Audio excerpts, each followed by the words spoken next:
Hello there, and welcome back to the tiny town of Haddaway, where I have expanded the road network considerably since the last episode. I've also added a road maintenance depot and a park maintenance depot right off the main road, off Glengarry Road, over here.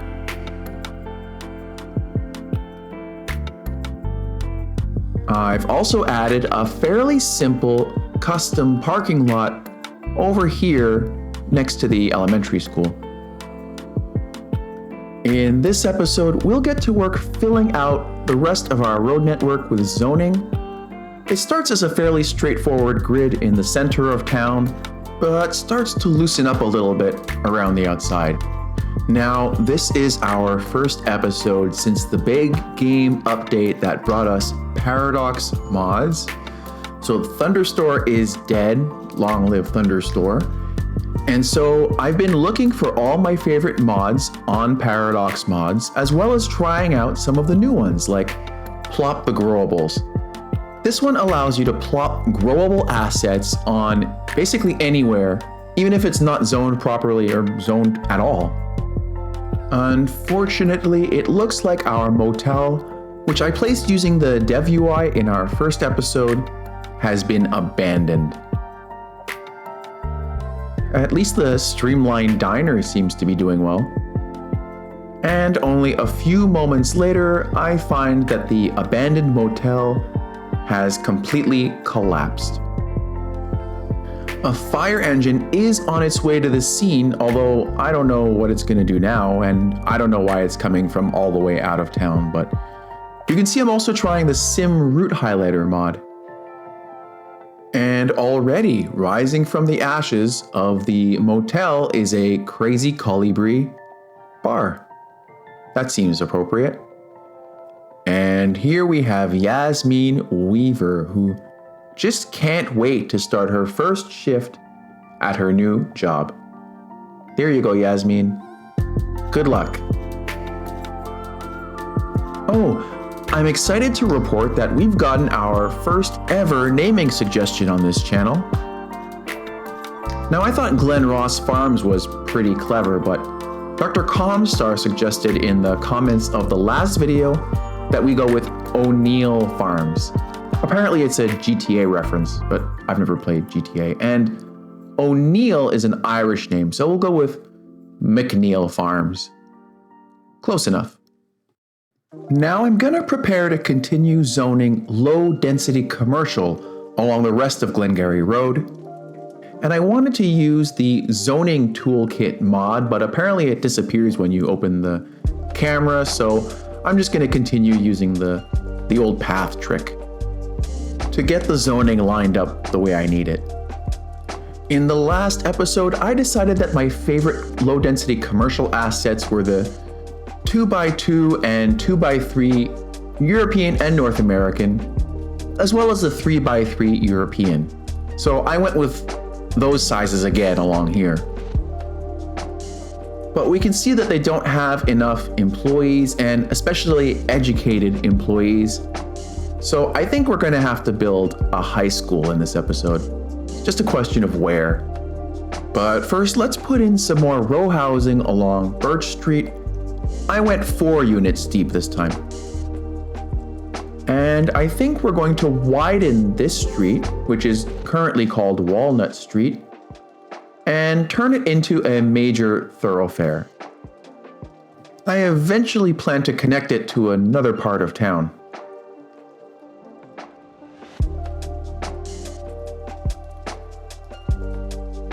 And I'll also do the same to this street that it merges into. That seems to have inherited the name Walnut Street.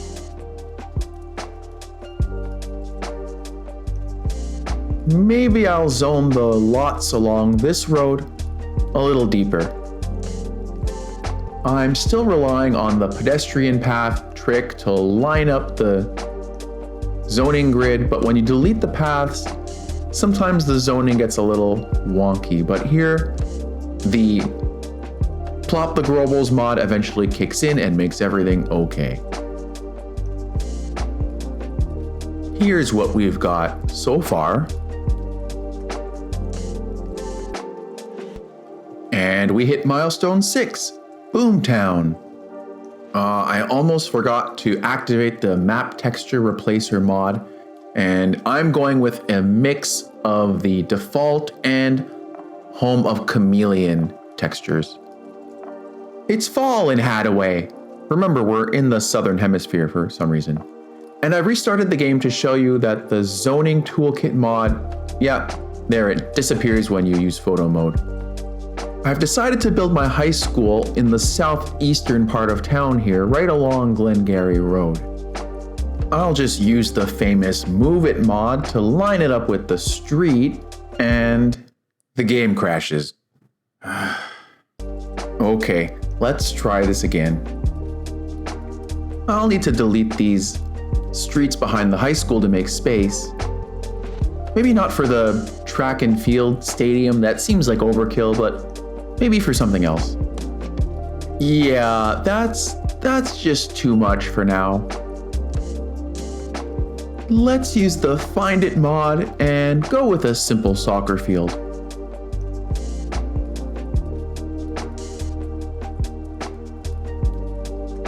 Getting access to surfaces will allow us to extend these. And there you go. That looks pretty good. We'll also give the soccer field a custom parking lot for those big games. Just gotta delete those bushes. And extend these hedges using the new and improved Line Tool mod. Just have to activate Anarchy first. Here is our completed custom parking lot for the high school soccer field. Using the vegetation brush with the tree controller mod, I want to use the set that I created, set number 2, but reduce the proportion of bushes to trees. So I'll remove the bushes for now, brush the trees in, and then add the bushes after. With so much demand for medium and high density housing, I decided to try placing 3 mid-rise apartment buildings next to the soccer field, with some custom parking lots between them.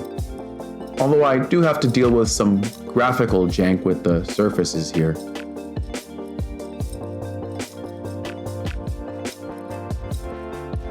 I can extend these fences behind the apartment buildings, and also add a fence here where parents would drop off their kids for soccer. I'm pretty happy with that.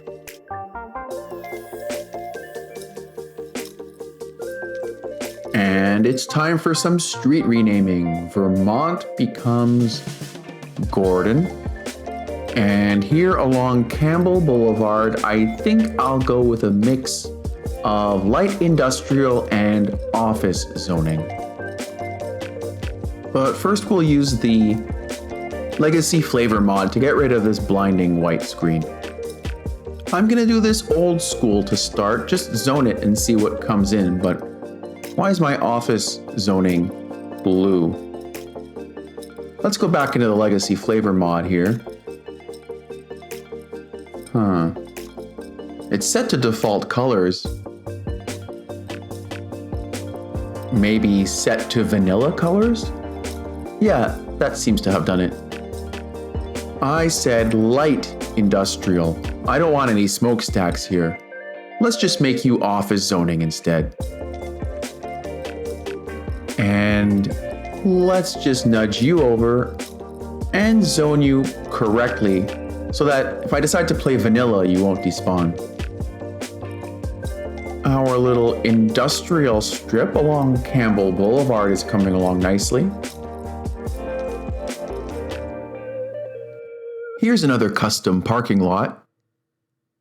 Don't forget to reserve some spaces for disabled folks. As I extend this fence around it, I realize that it cycles through the different color variations and I just have to wait for the right one. But when I come back later, I realize that the parking lot surface has disappeared.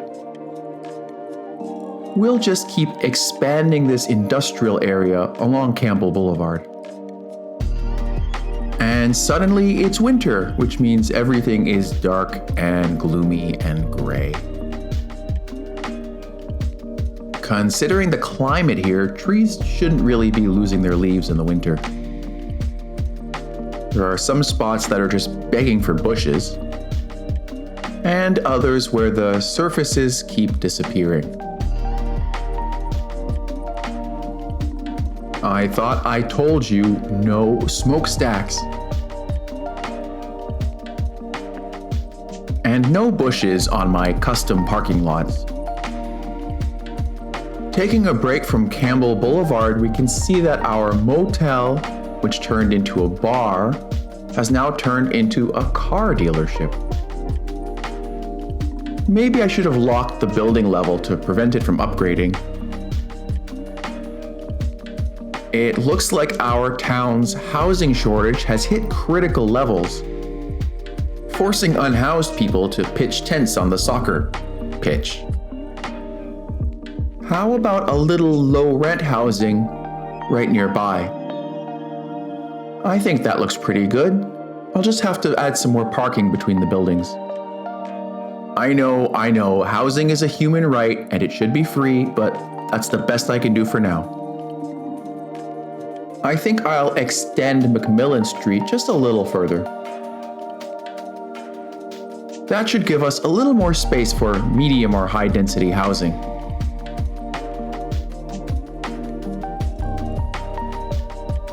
And I'll add some little cul-de-sacs along here for some more row houses. All right, Poplar Street. I think I can work with that. For the sake of alliteration, let's go with Poplar Place. And we'll keep the tree theme going with these north-south streets.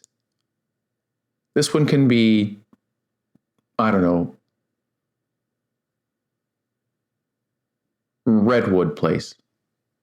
No, the people demand alliteration, so Pine Place. You know what this town really needs? More parking. The people love it. Over here, too.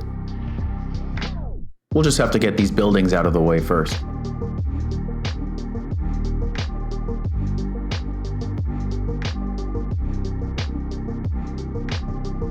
And we've hit milestone 7, Busy Town, which gets us gated communities. I might actually need that. Whoa, check out the sky here. That looks really good. Maybe the developers actually did get some things right. Not this though, this is really annoying. And here we have a building fire that sadly appears to have taken the lives of 4 Haddaway residents. On behalf of the city, our condolences to their loved ones.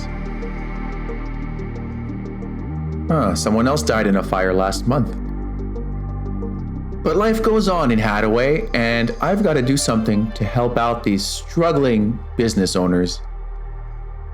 How about lowering the commercial tax rate? It looks like high crime is a problem. So I'm afraid I may have to increase the police budget. Because in this game, unlike in real life, giving the police more money actually reduces crime.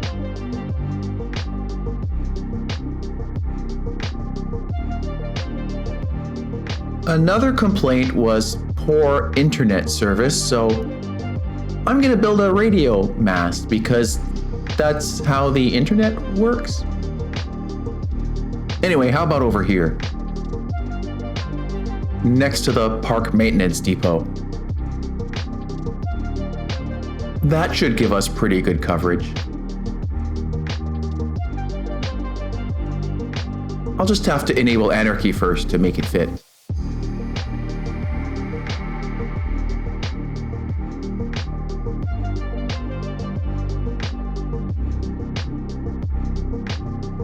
I think we should make this area its own district. It's got a different vibe from the rest of Glengarry Village. But Manor Acres isn't gonna cut it. We'll just call it Fraser Campbell for now, since it's at the intersection of Fraser and Campbell Boulevards. Looking at our city economy window, we can see that Haddaway is making a lot of money, but it could be making even more by taking advantage of the skyrocketing demand for industrial and office zoning.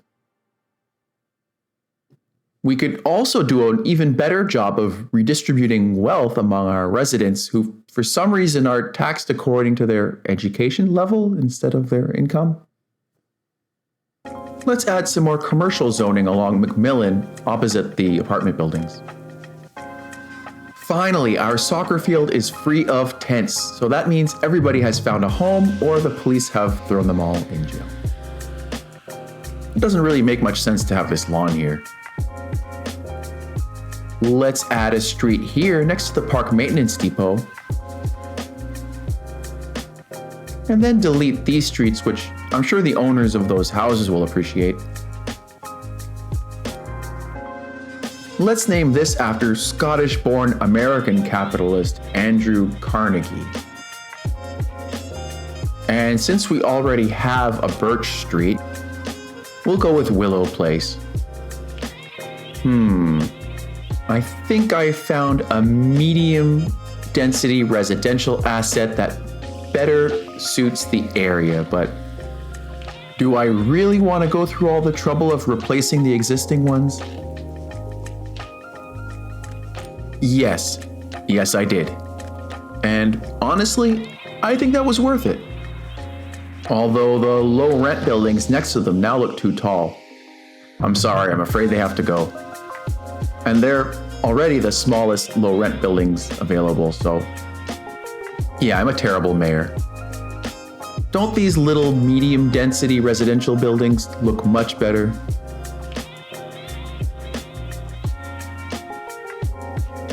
Don't forget to put in the parking lots.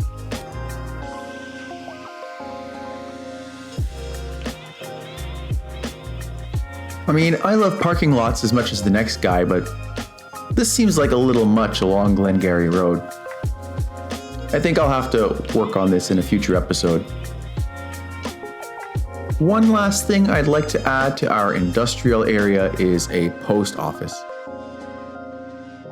And I think that'll be all for this episode, although I'm already thinking about redeveloping, densifying, and I guess, possibly gentrifying the Fraser Campbell neighborhood. We really need some medium and high density housing, and I don't know where else to put it right now. Although doing that will require me to move our industrial zoning elsewhere in the city. So maybe I'll do that in the next episode. In the meantime, thank you for watching, and if you enjoyed the video, feel free to like, subscribe, and drop some more naming suggestions in the comments. I'm Pylon John. Until next time, Free Palestine.